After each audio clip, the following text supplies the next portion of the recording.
Good morning, dear subscribers, dear friends. Today is the 1st of February and we again with you with our analysis which you can see on your screens. Now, what's interesting today at the pre-market European trading, we see the dollar is in demand, which could be explained by yesterday's Federal Open Market Committee meeting, which was a little bit hawkish than expected. What's very interesting in the following statement, after the Federal Reserve Bank finished his Open Market Committee meeting, we saw that the members of the committee see a kind of better inflation expectations in the United States economy.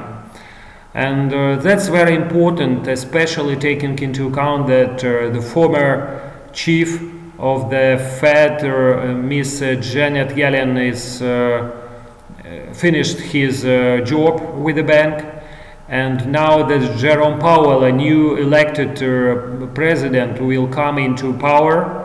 And it will be very interesting how he will conduct the policy of the major central bank in the world, and taking into account that the picture presented by the members of the committee yesterday was more rosy than the market expected regarding the economic situation in the United States and especially inflation expectations. That's very interesting how the new president will behave, will deal with this kind of conditions, improvement of the United States economy, and how he will, let's say so, translate this improvement into the monetary policy of the bank in the future, in the nearest future. It will be very, very important. That's why this morning the dollar is in demand, is under upward pressure against the majors. The euro dollar at the moment is, as you can see, is trading below 23.90, as well as other currencies like dollar yen. Risk-friendly currency, which is also higher and very close to test its short-term downtrend, which lies today, let's see this, which lies today around 109.75. And where we will start a new short position in the currency despite of the current bullishness of the United States currency. A lot will depend, by the way, on tomorrow's payrolls report and especially average hourly earnings, earnings component of this report. How the market will react to this kind of indicators will be very, very important. But that's we can see only tomorrow. As regarding today, we can see that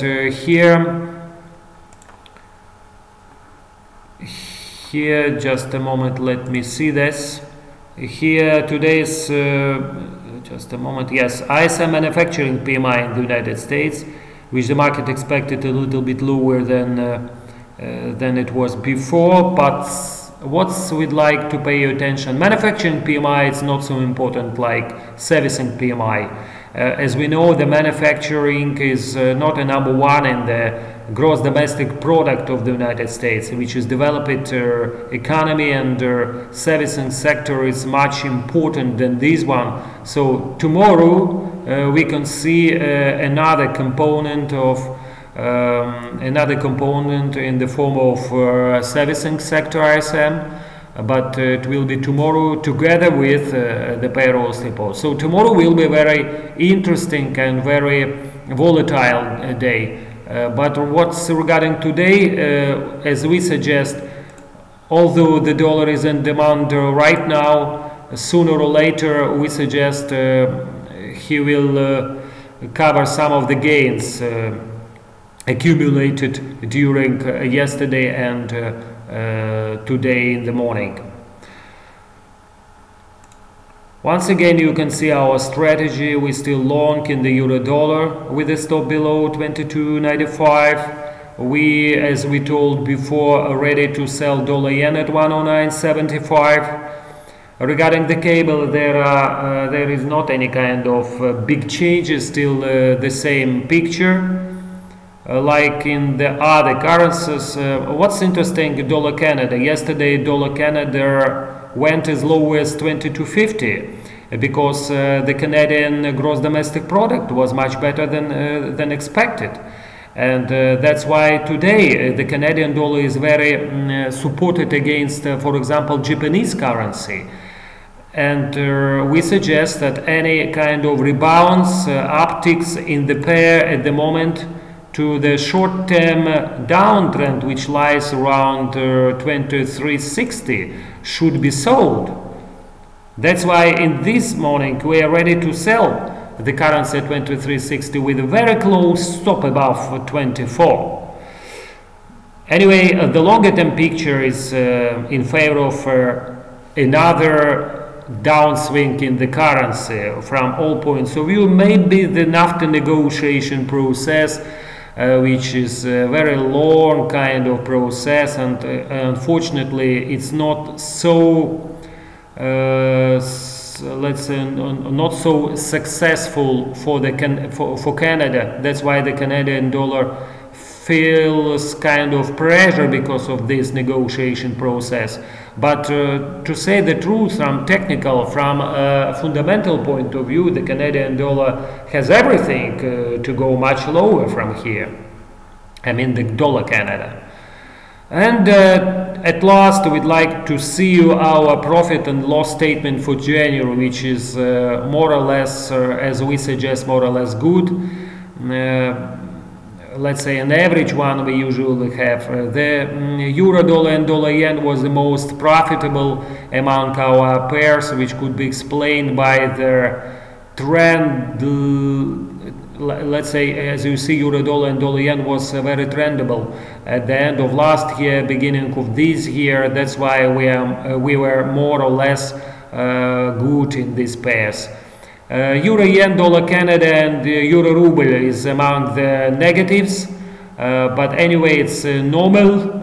We will be much better in the future regarding this currency. We'll try to perform better.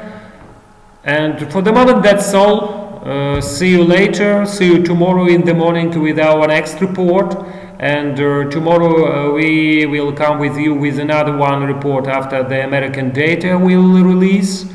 And see you later, and have a lucky and profitable day ahead. Bye bye for now.